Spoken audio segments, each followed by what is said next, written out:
Bien, muy buenas noches, hermanos. Les damos una más cordial bienvenida.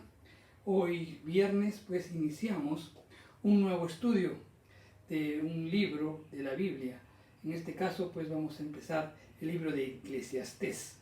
Tremendo libro que muy poco se predica sobre ello, pero sin embargo nos enseña a enfrentar la vida o a ver la vida de una manera diferente mientras nosotros estemos aquí en la tierra. Entonces, les damos la bienvenida y acompáñenos todos los viernes a esta hora, porque estaremos hablando sobre el libro de Eclesiastés. Vamos a orar. Padre Santo, en el nombre de Jesús, nos ponemos en tu presencia, Señor. Señor, dándote gracias por este día, gracias, Señor, por los cuidados y la protección que tú tienes para con nosotros, Señor. Gracias también por las pruebas, por las dificultades que nos permiten, Señor, pues clamar, buscar tu rostro y al mismo tiempo forjamos, o tú vas forjando nuestro carácter, Señor. Bendito Dios, te damos gracias y te pedimos, Padre Santo, que te puedas, que nos guíes en en todo lo que hablemos en esta noche, y con el propósito principal pues de poder aprender más de tu palabra, Señor, ponerlo por obra.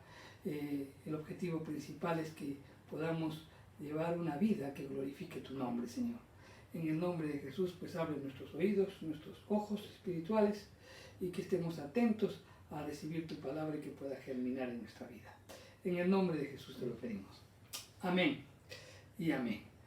Bien, como dijimos, vamos a hablar sobre este libro de Eclesiastés. Hoy vamos a hacer como una introducción al tema que justamente tiene que ver pues con los primeros versículos de este capítulo 1 de Eclesiastés.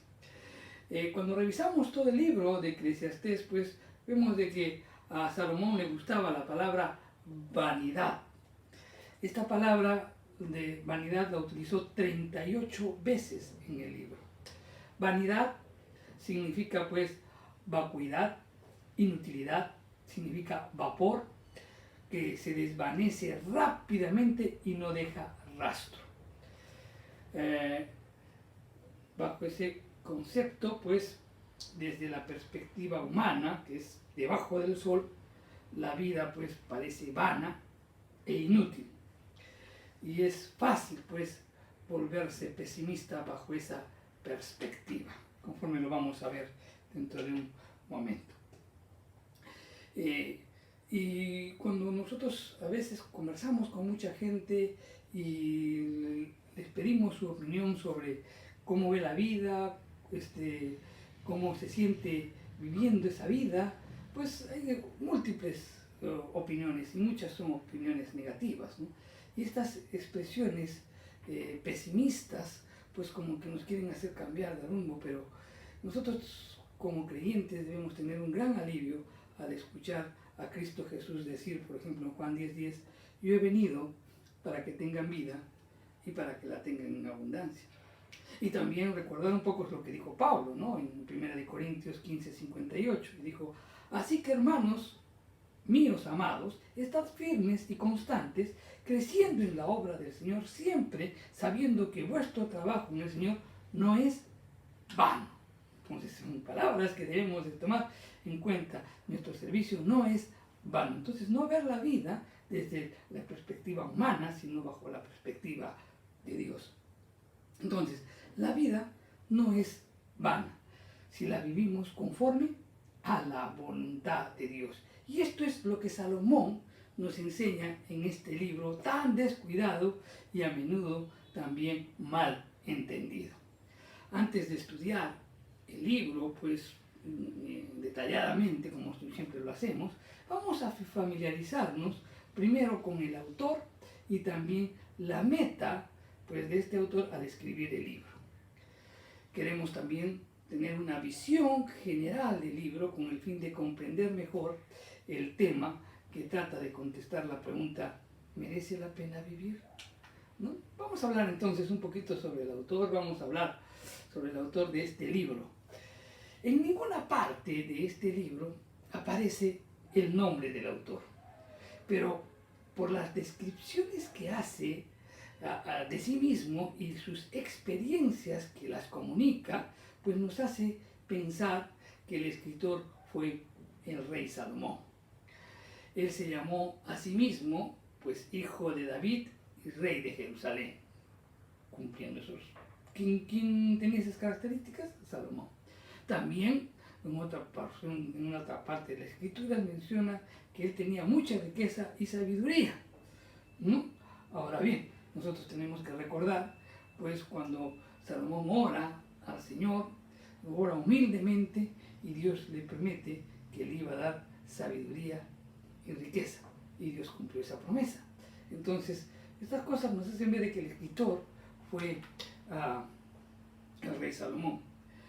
El autor menciona 12 veces el rey y menciona frecuentemente los problemas de la burocracia, ¿no? De la burocracia oficial. Es necesario que podamos entender que Salomón reinó a una gran nación, era muy grande y necesitaba obviamente pues un ejército numeroso, ¿no? Y también bastantes agencias gubernamentales. Es igual que uno quiere tener o quiere ser presidente hoy, pues tiene que tener todo un equipo porque hay pues varios sitios gubernamentales que necesitan poner gente de confianza ahí. Salomón realizó en su época pues muchos proyectos, edificios costosos y vivió también en una corte lujosa. Ahora bien, para la realización de estos proyectos alguien tenía que administrar el esplendor nacional y también alguien tenía que pagar para ponerlo por obra, ¿verdad? Y aquí es el error de Salomón. Salomón pues resolvió ese problema ignorando los límites originales de las 10 tribus. Entonces, ¿qué hizo él? La dividió a la nación en 12 provincias, pero las hizo tributarias. Tenían que pagar continuamente impuestos. Con el tiempo, este sistema llegó a ser opresivo y al mismo tiempo corrupto. Después de la muerte de Salomón, el pueblo al hijo de Salomón le pide que los libre de esa carga, ¿no? Y el hijo pide consejo pues a los jóvenes y a los ancianos le dicen baja los impuestos y te vas a ganar al pueblo, y los jóvenes dicen no, sea más duro más bien con ellos, etcétera, etcétera, ¿no? Pero el pueblo estaba totalmente oprimido pues por las cargas tributarias. Y este es el trasfondo de este libro, porque vamos a sentir continuamente, cuando leamos, vamos a sentir o vamos a poder vivir el abuso y la opresión de esa época. El rey Salomón comienza su reinado como un siervo humilde, buscando de Dios, buscando su sabiduría, buscando su ayuda. Pero al mismo tiempo que él fue madurando, al mismo tiempo que va cimentándose en el puesto, su corazón se desvía. Se vuelve de Jehová y se inclina hacia dioses falsos que fueron, que inclinaron su corazón. ¿Quiénes fueron? Pues fueron las esposas que él había tomado de las diferentes naciones. Las escrituras nos dice pues que Salomón tenía 700 mujeres y 300 concubinas, ¿no? Y la razón por estos matrimonios fue la política, no fue el amor, pues continuamente Salomón, en vez de estar buscando a Dios para que le dé la paz, pues él buscaba alianzas con las naciones concubecinas de Israel. Esto nos hace ver pues de que muchas de las cosas que hacía Salomón, que parecían darle la gloria a Israel, eran contrarias, ¿no? En realidad a la palabra de Dios. Por ejemplo, cuando leemos Deuteronomio 17, pues ahí el Señor dice muy claramente que el rey no debe tener muchas mujeres. Eso es lo que él incumplió, desobedeció esa parte de las escrituras. También dice que el rey no debería tener muchos caballos. O sea, ¿por qué muchos caballos? Porque el caballo en esa época pues era visto como como un ejército poderoso, ¿no? Quien tenía más caballos. Y entonces el corazón se iba a inclinar pues al orgullo. Si Dios le estaba indicando que no tenga muchos caballos con el propósito de que busque, o sea, que dependan directamente de Dios. Muchas de las cosas que hizo Salomón, pues, que parecían que era para la gloria de Israel, eran todo lo contrario. Pues en realidad eran contrarias a la palabra del Señor. Ahora, después de todo esto, pues podemos afirmar que ninguna cantidad de dinero ni de autoridad podía pues pagar el silencioso pero seguro y doloroso juicio divino que se vendría sobre Salomón. Un predicador escocés, Alexander Whitehead, pues él dijo algo muy interesante que quiero comentarlo. Dice, la carcoma comía secretamente sin parar el báculo sobre el que se apoyaba Salomón. Poco a poco, y él no se daba cuenta de que donde él se estaba apoyando estaba siendo consumido, se estaba apoyando en él mismo. ¿No? Dejó a un lado Dios. Los últimos años del reinado de Salomón pues, fueron malos. Fueron malos. ¿Por qué? Porque Dios quitó su mano de bendición de Salomón. Pero sin embargo Dios mantuvo el trono de Salomón solo por causa de la promesa de su padre. Es interesante cuando nosotros leemos los libros de Primera y Segunda de Crónicas, cuando comienza a hablar sobre quién gobernaba las dos tribus, ¿no? Principalmente en Segunda de Corintios, porque ahí nos habla de la descendencia de David. Pues comienzan a hacer el paralelo y no hizo igual que David su padre, o sea, siempre el paralelo, o sea, el espejo, la medida, pues la comparación tenía que ser con David, no con Salomón. Con David, porque David tenía un corazón conforme al corazón de Dios. Lamentablemente, pues Salomón se desvió, ¿no? La nación se dividió en dos después de la muerte de Salomón. Y la casa de David, pues solamente quedó con dos tribus, ¿no? La tribu de Benjamín y la tribu de Judá, que esos son de los del reino del sur. Eclesiastés ilustra a una persona, ¿no? Que escribe un libro, pero en la última etapa de su vida, ¿no? Y además está reflexionando cerca del fin, ¿no? Como que ya va a morir, pero al mismo tiempo reflexiona sobre las experiencias de la vida y las lecciones aprendidas de esas experiencias. Eso es lo enriquecedor de este libro. Salomón, probablemente pues él escribió Proverbios, porque tampoco se define quién escribió Proverbios, pero también hay muchos datos que nos hacen leer, que nos hacen afirmar que Salomón fue escrito, que Salomón escribió el libro de Proverbios. Entonces, es muy probable que haya escrito Proverbios y también Cantar de los Cantares, pero estos dos libros los escribió cuando él caminó fielmente, ¿no? Con el Señor. En cambio, Eclesiastés él lo escribe al final de sus vidas, al final de su vida. Miren, Salomón se desvió. No hay ninguna constancia, ¿no? en toda la Biblia de que dijera que Salomón se arrepintiera de su comportamiento y que se volviera a Dios. No hay, no lo dice en ninguna parte. Pero cuando uno lee cuidadosamente el libro de Eclesiastés, pues nos hace pensar inmediatamente que sí lo hizo, conforme lo vamos a ver en el transcurso de los próximos viernes. Entonces, Salomón escribe este libro bajo la perspectiva pues, de un maestro sabio. Bajo esa perspectiva, él escribe Proverbios, bajo la perspectiva de un maestro sabio. Cantar de los Cantares desde el punto de vista de un amante real. Pero cuando escribe Eclesiastés, pues él se llamó a sí mismo el predicador. Y esta palabra, un predicador en hebreo es Kohelet, e indica el título que le daban a un orador oficial, pero con autoridad para convocar a una asamblea.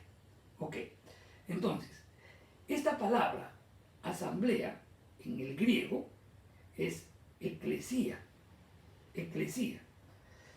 Y entonces, por esa razón, es el nombre de este libro Eclesiastés, ¿no? Es la traducción al castellano, Eclesiastés. Entonces, Coete, ¿no? Es un maestro que no solamente pues tiene capacidad o de oratoria, sino que también pues lleva a la reflexión y a la meditación de uno mismo, ¿no es cierto? Eso es lo que hemos visto. Ok, entonces el predicador hizo pues más que convocar a una asamblea y pronunciar un discurso, sino que también, como dijimos, Coelet conlleva pues a la idea de debatir, ¿no? Por tanto, pero no con los creyentes, por si acaso, sino que él tenía que debatir consigo mismo. Entonces, ¿cuál es la característica de este libro de Eclesiastés? Salomón como que presenta un tópico o una experiencia de su vida, lo ve, lo discute desde varios puntos de vista y llega después a una conclusión práctica. Por eso es enriquecedor este libro. Eclesiastés, cuando uno lo lee, parece una colección pues de diversas ideas escogidas pues al azar, ¿no? Con una variedad de temas que no hay un orden, aparentemente, pero Salomón nos asegura que él escribió en forma ordenada, y eso lo dice en el capítulo 12, en el verso 9.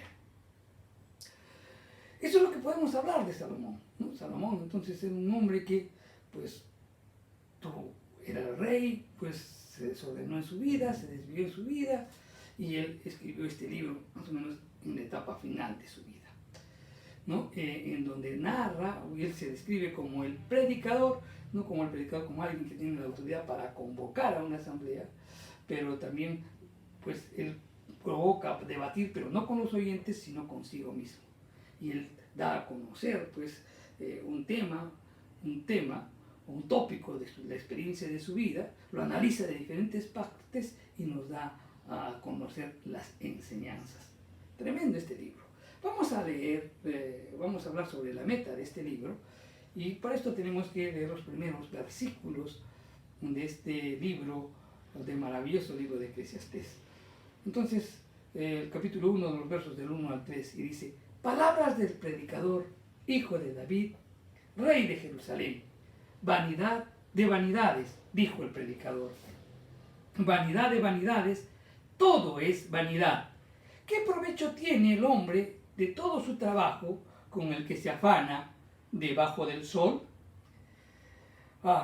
Salomón, con esta introducción, nos da la clave, pues, para entender este libro justo a la puerta, o sea, iniciando este puerto. Y si no nos hemos dado cuenta de lo que quiere decir, pues al final del libro lo vuelve a repetir en el capítulo 12, en el verso 8. Entonces, en estos versículos que acabamos de leer, nos presentan varias palabras y frases que él va a utilizar de manera repetida en todo el libro. Por lo que conviene, pues, que esbocemos algunos conceptos que nos permitan entender mejor el libro. Por ejemplo, dice vanidad de vanidades.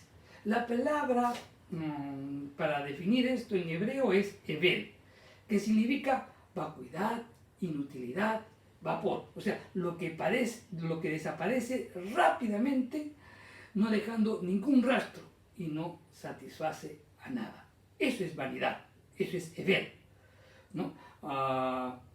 Creo que una buena definición es, por ejemplo, ¿qué es lo que queda cuando tú agarras una burbuja de jabón? Se revienta la burbuja de jabón, ¿qué queda? Nada. Eso es vanidad, ¿no? vanidad de vanidad. Ese es Hebel, el término que utiliza en el hebreo.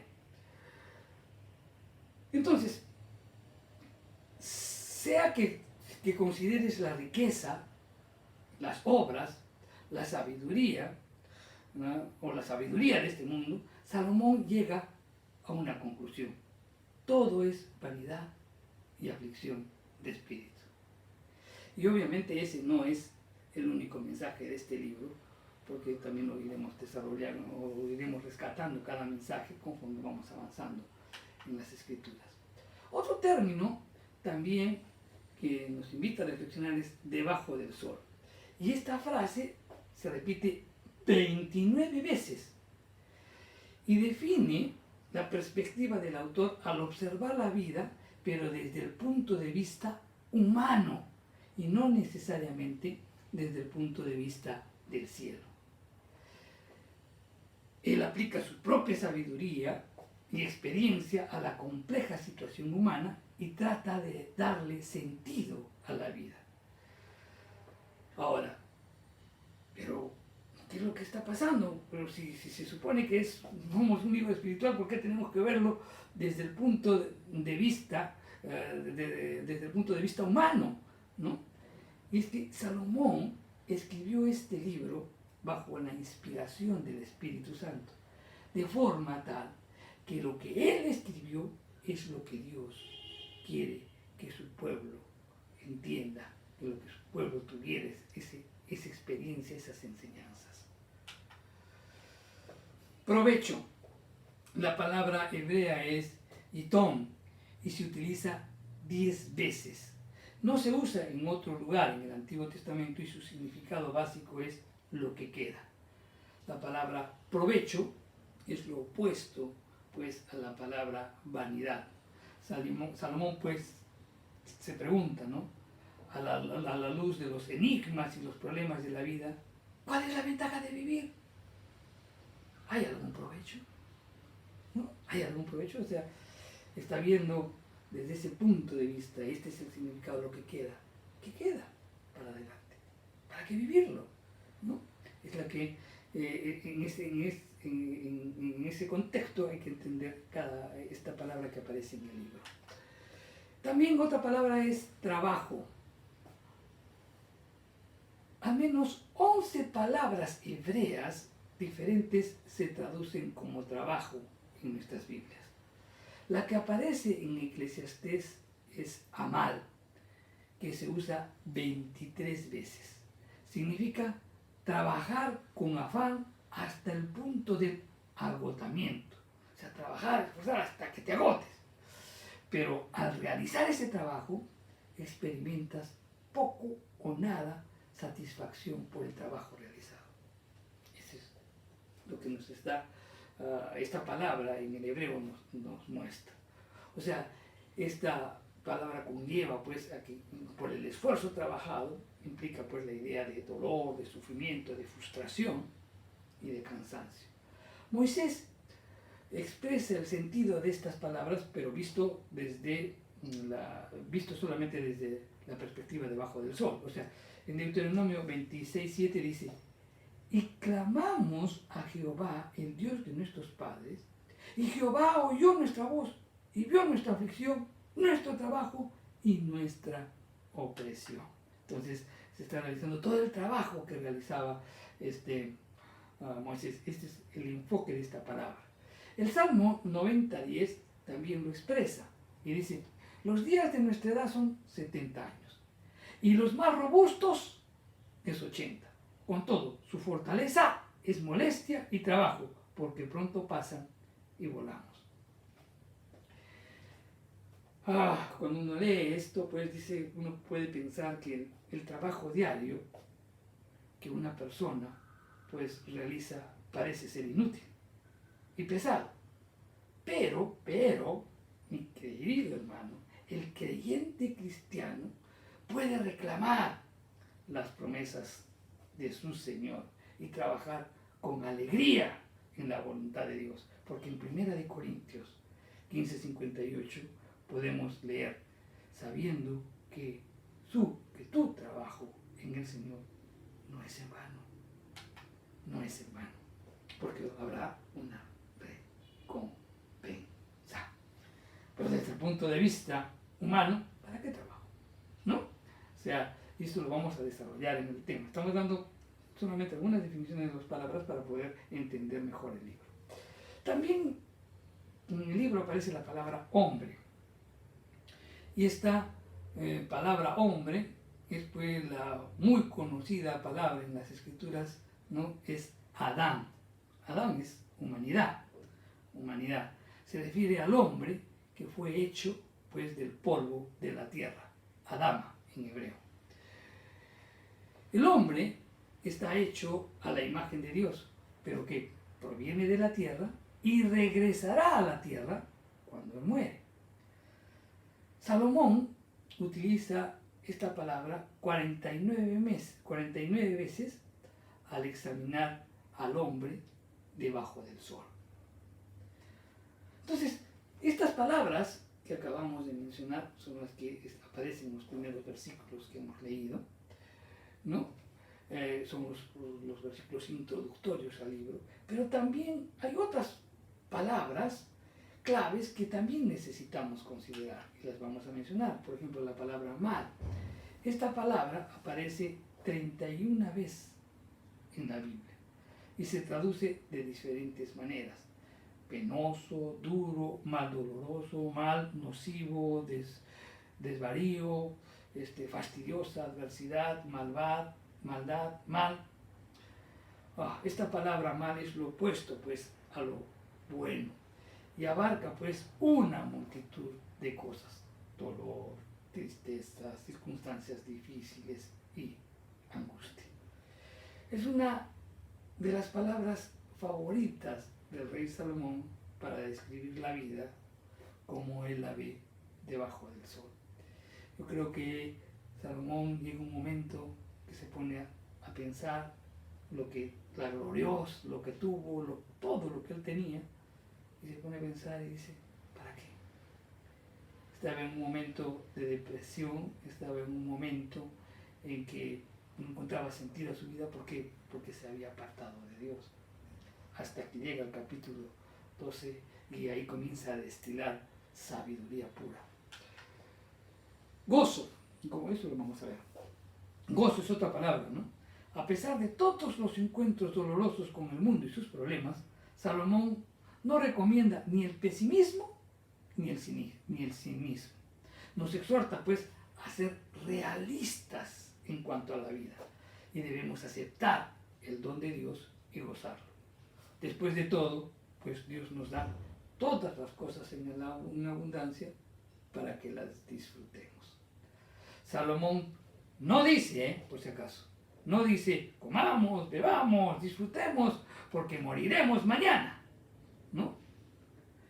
Nos aconseja más bien que confiemos en Dios y nos gocemos de lo que tenemos en vez de quejarnos de lo que no tenemos. Es algo que tenemos que entender en el mensaje que está aquí en este libro. No nos dice, vamos a repetirlo, comamos, bebamos, disfrutemos la vida, que vamos a morir mañana. No, Él nos aconseja que confiemos en Dios, que gocemos, ¿no?, de todo lo que tenemos, en vez de quejarnos de lo que no tenemos. Sabiduría. También, obviamente, tenía que estar esta palabra porque este es un libro sapiencial, ¿no? Y tiene que decirnos mucho sobre la sabiduría, así como también de la necedad. Hay 32 referencias, pues, a los necios y a la necedad, y por lo menos 52 a la sabiduría. El rey Salomón fue el rey más sabio de todos los hombres, y aplicó su sabiduría para tratar de entender el propósito de la vida debajo del sol. El predicador Salomón buscó en algún momento pues ser el filósofo, ¿no?, con todo lo que le estaba narrando, pero al final tuvo que concluir y dice, teme a Dios y guarda sus mandamientos.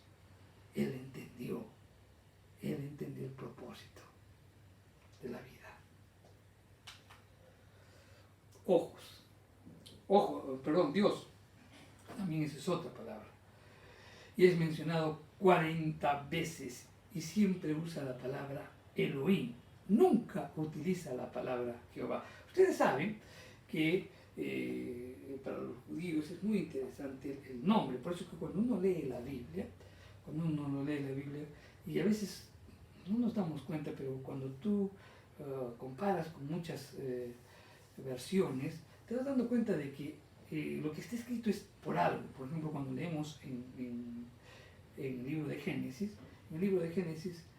primero aparece Dios, o sea, Elohim hizo los cielos, Elohim hizo los cielos y la tierra, ¿no? Pero no aparece Jehová. Recién aparece el nombre de Jehová cuando le da la palabra a Adán. Entonces, pero cada uno de sus nombres tiene que ver con el significado. Elohim, por ejemplo, es considerado o significa pues el Dios poderoso, el Dios glorioso de la creación y que tiene un poder soberano. En cambio, Jehová es el Dios del pacto. Y el pacto está relacionado con su palabra, ¿de acuerdo? Entonces, Dios, el Dios de la revelación, que existe por sí mismo, por la eternidad, y que no obstante por su amor se relaciona a sí mismo con el hombre y el pecador, ¿no? Entonces, eso es lo que resalta este nombre de Jehová. Pero Salomón, en todas las descripciones que hace de vivir la vida debajo del sol, utiliza pues la forma, el nombre de Dios como Elohim. Salomón, obviamente, pues cuando revisando todo lo que hemos visto, era la persona ideal para escribir este libro. ¿Por qué? Porque poseía riqueza, poseía sabiduría y las oportunidades necesarias para llevar a cabo los experimentos, ¿no?, requeridos para la investigación del significado de la vida.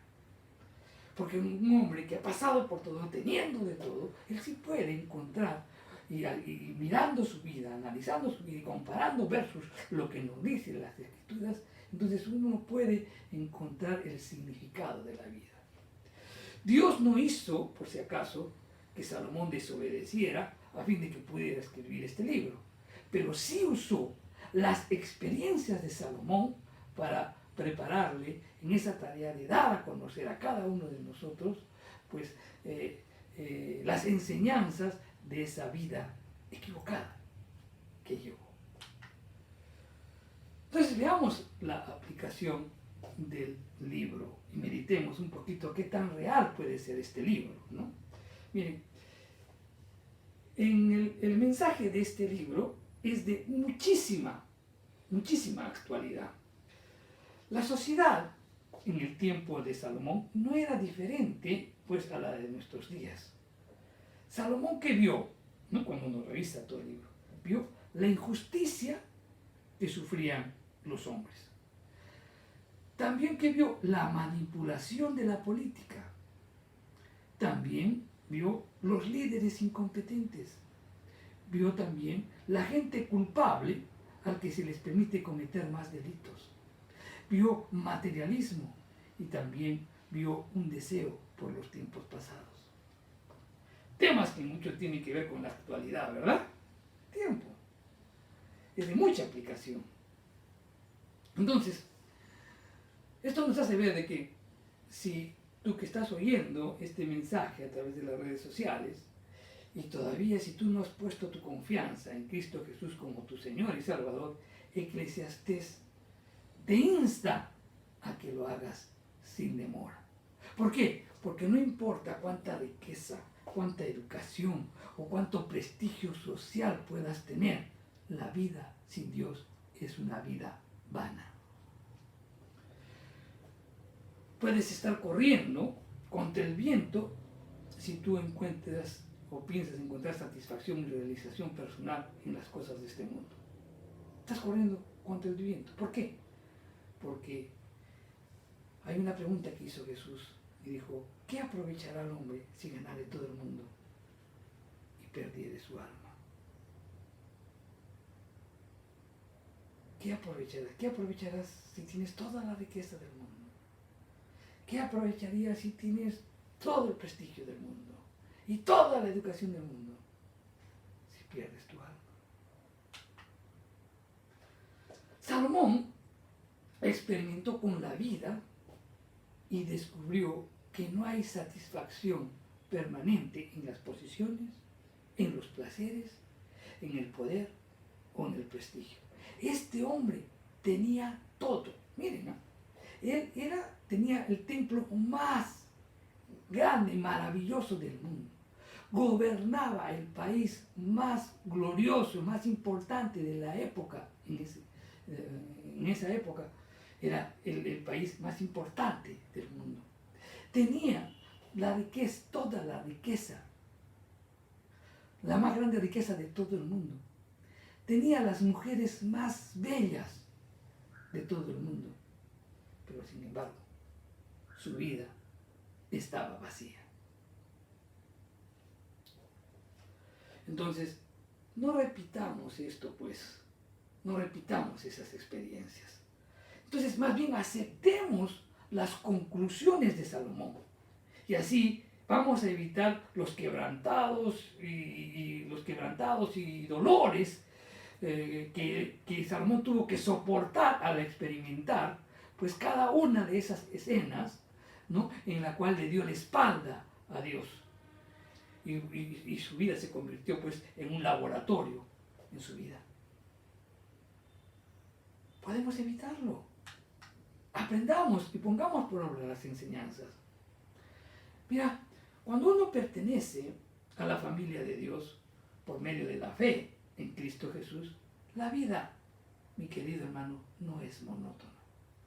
Es una aventura diaria, más bien, que edifica pues el carácter y nos capacita a servir a otros para la gloria de Dios. Entonces, en vez de tomar decisiones sobre la base de la vana sabiduría de este mundo, que es cristiano, tiene pues a su disposición la sabiduría de nuestro Dios. Y en cuanto a la riqueza y al placer, pues Dios nos las da. En 1 Timoteo 6:17 dice, todas las cosas en abundancia Él nos las dio para que las disfrutemos.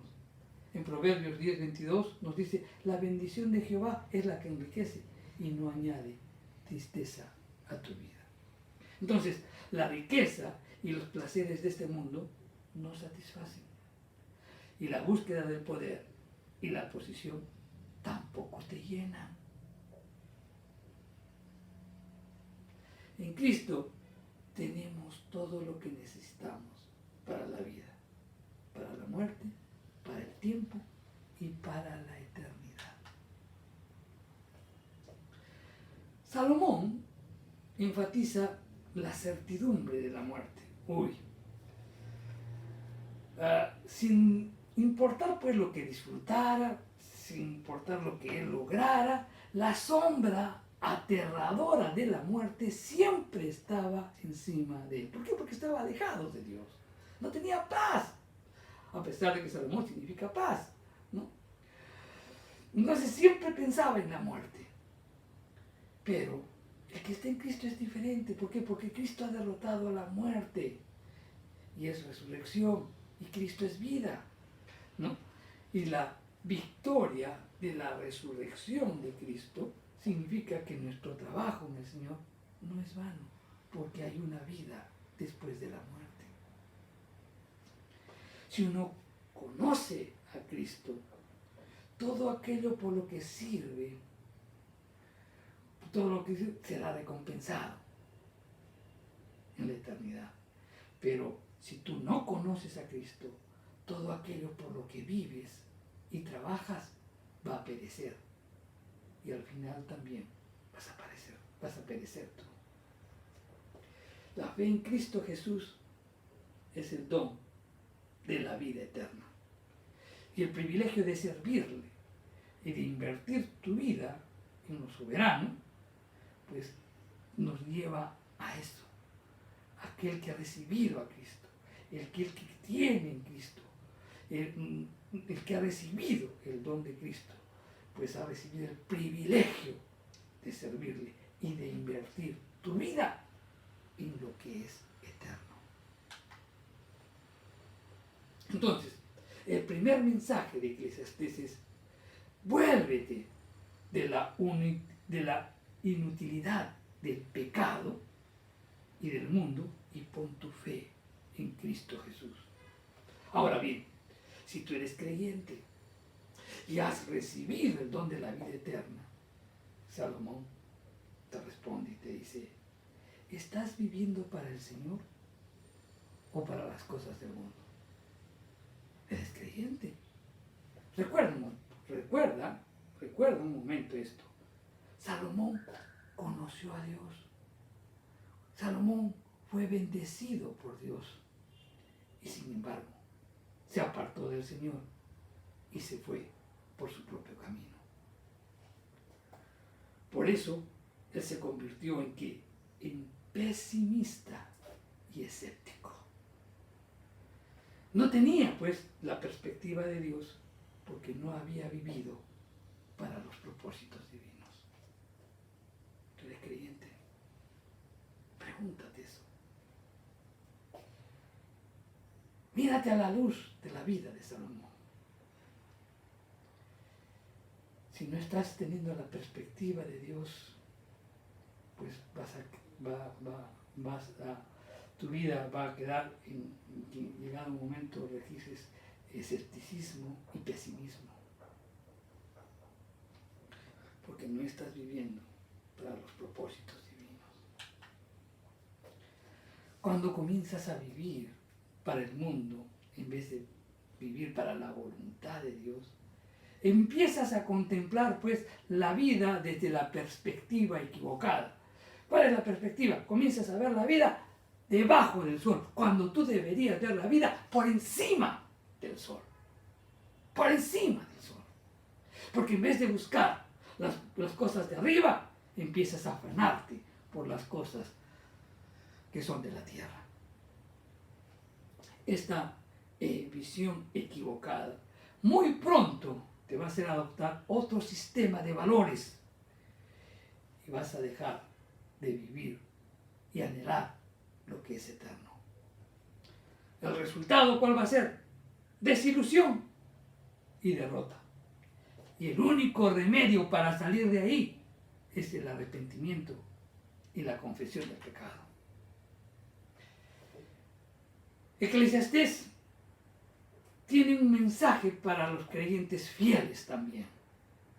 Aquellos creyentes que quieren servir al Señor y tener una vida realizada en Cristo Jesús. Y Salomón te dice lo siguiente: no escondas la cabeza en la arena y pretendas creer que los problemas no existen. No, mi querido hermano, tienes que ser práctico. Los problemas sí existen. Es lo que nos está diciendo Salomón.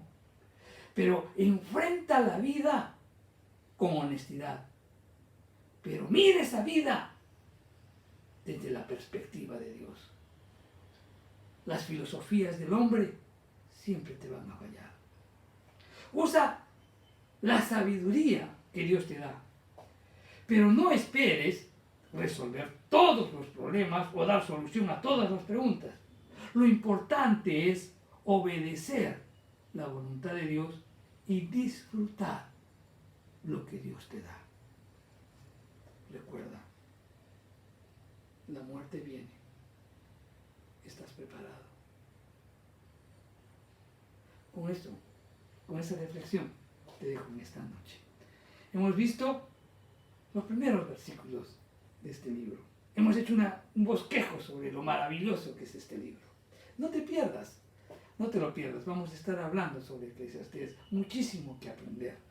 Y vamos a ser golpeados en nuestra manera de pensar. Entonces, reflexionemos sobre lo visto. Reflexionemos sobre cómo estamos viviendo nuestra vida. Cómo la estamos analizando nuestra vida. De repente estás observando la vida debajo del sol, bajo la perspectiva de debajo del sol, cuando tu perspectiva es que tú tienes que ver la vida por encima del sol, pensando en las cosas que verdaderamente perduran, las que trascienden. aquellas que no vemos aquí en la tierra. Te dejo con ello y vamos a orar. Señor, te damos gracias por tu palabra. Gracias, Señor, porque nos confrontas y nos haces ver la vida, o nos haces ver lo equivocado que en muchas cosas estamos. Gracias, Señor. Sigue instruyéndonos, Señor. Gracias por el libro de Eclesiastés. Gracias porque tú pusiste en nuestros corazones el poder compartir esta palabra. Te pedimos, Señor, que nos guíes en cada momento, en cada clase, en cada instrucción, Señor, y que podamos estar atentos a lo que tú nos vas a enseñar. Señor, al mismo tiempo multiplica pues la gente que puede escuchar estos mensajes para gloria tuya, Señor. Gracias, Señor. En el nombre de Jesús te lo pedimos. Amén y amén. Mi querido hermano, pues te invito a que lo revises siempre este mensaje y que también puedas pasar la voz a alguno de tus amistades para que puedan ser instruidos en la palabra del Señor todos los viernes a las 8 de la noche. Que Dios te bendiga, hermanos. Nos vemos.